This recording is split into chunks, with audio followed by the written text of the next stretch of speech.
سندھ اور ہند کا نام رسول اللہ صلی اللہ علیہ وسلم کی زبان مبارک پر جاری ہوا ہے اور سندھ کو صوفیہ کی سرزمین کہا جاتا ہے۔ سید عثمان مروندی بن سید کبیر بن سید شمس الدین بن سید نور شاہ بن سید محمود شاہ بن احمد شاہ بن سید ہادی بن سید مہدی بن سید منتخب بن سید غالب بن سید منصور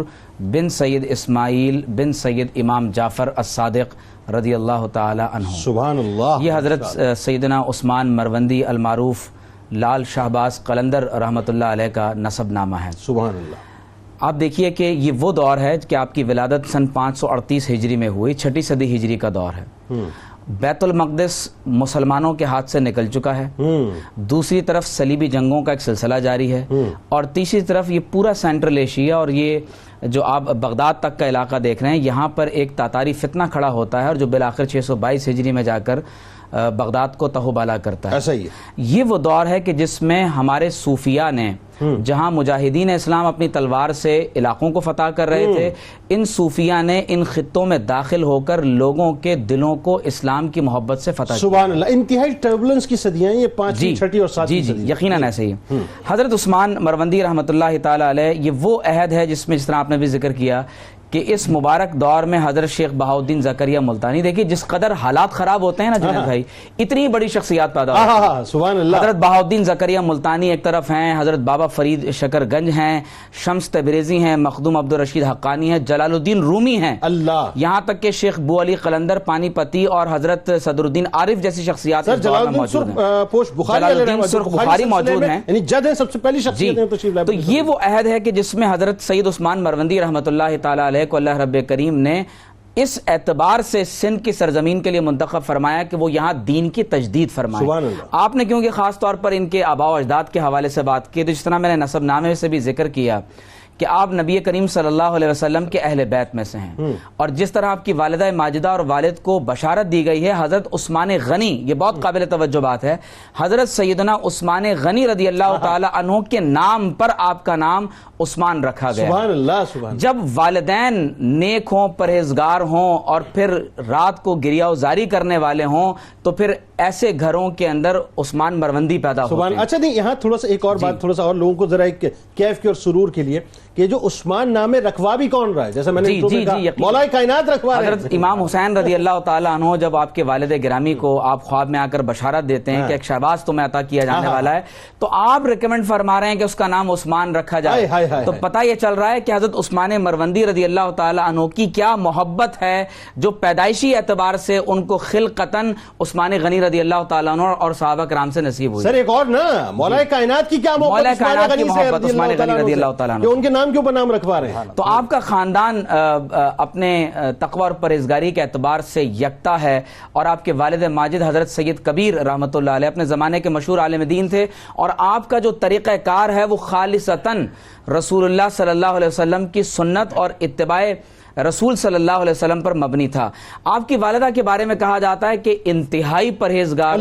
بہت متقی اور نہایت ہی عبادت گزار خاتون تھی، یہاں تک کہ حضرت رابعہ بصری رضی اللہ تعالی عنہا کے بعد جس شخصیت کا، یعنی خواتین میں مختلف نام لیے جاتے ہیں، ان میں سے ایک نام آپ کی والدہ ماجدہ کا بھی، اپنی سخاوت میں، اپنی صالحیت میں، عبادت اور ریاضت میں، اور بالخصوص شب بیداری میں آپ کا مقام بہت بلند ہے۔ آپ پوری رات اللہ تبارک و تعالیٰ کے خوف میں روتی تھیں اور کہتی تھیں کہ جو شخص اللہ تعالیٰ کے خوف سے روتا ہے، اللہ تبارک و تعالیٰ اس پر جہنم کی آگ کو حرام کر دیتا ہے۔ تو میں یہ سمجھتا ہوں کہ حضرت عثمان مروندی لال شہباز قلندر رحمۃ اللہ علیہ کا یہ جو کچھ فیضان آپ دیکھ رہے ہیں، ایک طرف یہ اہل بیت کے نسب کا فیضان ہے، دوسری طرف عثمان غنی کے نام کا فیضان ہے، اور تیسری طرف آپ کے جو والدین ہیں، آپ کے آباء و اجداد ہیں، جو پاک خون آپ کی رگوں میں گردش کر رہا تھا، یہ اس عبادت، ریاضت اور علم کا فیض ہے جو آج سندھ کی دھرتی پر ہمیں چمکتا ہوا نظر آتا ہے۔ لال شہباز قلندر رحمۃ اللہ علیہ کے جو فیض یافتہ حضرات ہیں اور جو آپ کے خلفاء ہیں، ان میں حضرت عبداللہ شاہ ابدال،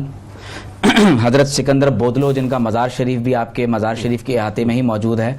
اور عمومی طور پر جب لوگ حضرت لال شہباز قلندر رحمۃ اللہ علیہ کی زیارت کے لیے جاتے ہیں تو سب سے پہلے حضرت بودلو شاہ رحمۃ اللہ علیہ کی خدمت میں حاضر ہوتے ہیں۔ اسی طرح حضرت سید علی سرمست،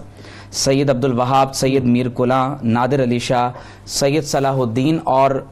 شاہ گودڑو اور پیر نپو اور لال موسا، یہ وہ بزرگ ہستیاں ہیں کہ جنہوں نے حضرت لال شہباز قلندر رحمۃ اللہ تعالی علیہ سے اپنے زمانے میں استفادہ کیا اور آپ سے اس فیض کو حاصل کرنے کے بعد آپ نے سندھ کی دھرتی پر اس کو عام کیا۔ اچھا، قلندر میں کون کون سے؟ میں یہ قلندر کی جو صفات آپ بیان جو آپ فرما رہے ہیں، تو میں اس کی طرف آپ کے اسفار کا ایک ٹچ لیتا ہوا میں اس طرف آپ کی طرف آتا ہوں۔ ذرا مکمل کیجئے جی۔ دیکھیے، آپ نے جو سیر و سیاحت فرمائی ہے، اس میں آپ کا سب سے بڑا جو سفر ہے وہ سفر حج ہے۔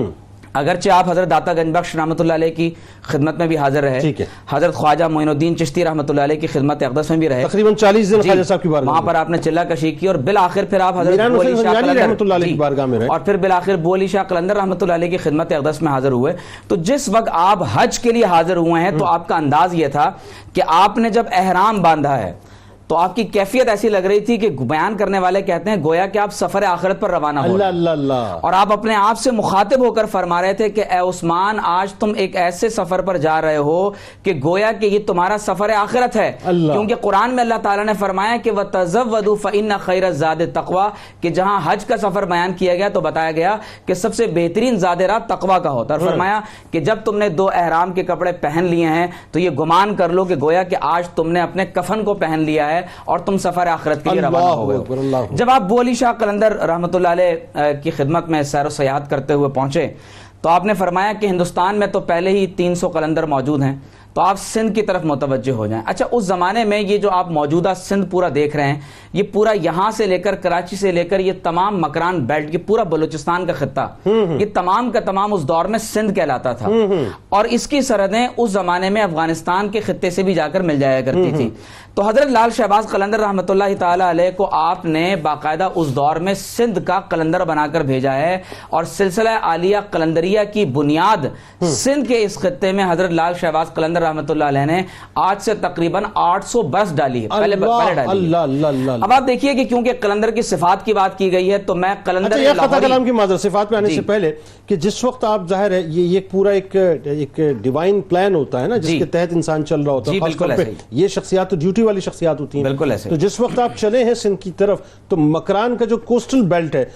وہاں کے جو بلوچ ہیں بیسیکلی آج جو وہاں موجود ہیں، ان کے لیے بڑے شرف کی بات ہے، جو میرے بلوچ بھائی سن رہے ہوں، یہ آپ کے لیے بڑے شرف کی بات ہے کہ آپ کے گھروں میں جو ایمان آیا ہے یا کلمہ طیبہ آیا ہے وہ حضرت قلندر پاک علیہ رحمۃ یقیناً یہ تمام جو صحابہ کرام، صوفیہ، اولیاء اس خطے میں تشریف لاتے رہے ہیں، یہ ان کا فیض ہے کہ آج قلندری فیض آپ کو مل رہا ہے۔ تو میں قلندر لاہوری، جو لاہور کے قلندر ہیں، علامہ اقبال رحمۃ اللہ علیہ کے چند اشعار اور ان کی تعلیمات کے بارے میں بتاؤں کہ قلندر کی صفات کیا ہیں۔ دیکھیے، قلندر دراصل قلند ایک فارسی لفظ سے ہے جس کے معنی ہوتے ہیں آزاد اور خود مختار انسان، ایک ایسا شخص جو وقت اور زمان و مکان کی قیودات سے ماورا ہو چکا ہو، ایک ایسا شخص جس نے اپنی خواہشات کو مغلوب کر کے اللہ تبارک و تعالیٰ کی بندگی کے ساتھ آزادی کا نعرہ لگایا ہو، ایسے شخص کو قلندر کہا جاتا ہے کہ جس کے بظاہر بال پراگندہ ہو، لباس بظاہر آپ کو ایک ہی رنگ سرخ رنگ میں نہ دکھائی دیتا ہو، لیکن پوری دنیا کے خزانے اللہ تعالیٰ نے اس کی مٹھی میں دے دیے ہوں۔ علامہ اقبال فرماتے ہیں کہ قلندر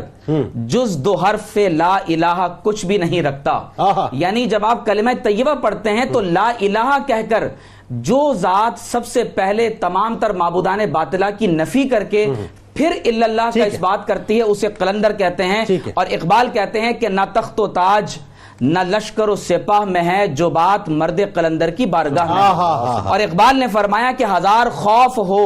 لیکن زباں ہو دل کی رفیق، جب زبان اور دل کا فاصلہ کم ہو جائے تو فرماتے ہیں یہی رہا ہے ازل سے قلندروں کا طریق۔ اور پھر اقبال کہتے ہیں کہ تیری نگاہ سے دل سینوں میں کانپتے تھے، کھو گیا ہے تیرا جذبے قلندرانہ، وہ ہے نا کہ کوئی اندازہ کر سکتا ہے تیرے زور بازو کا نگاہ مرد مومن سے بدل جاتی ہے، وہ ہے نا تقدیریں۔ نشاں یہی ہے زمانے میں زندہ قوموں کا، صبح و شام بدلتی ہیں جن کی تقدیریں، سکندرانہ ادائیں قلندرانہ جلال، یہ امتیں ہیں جہاں میں برہنہ شمشیر ہے۔ اچھا، ایک جملے میں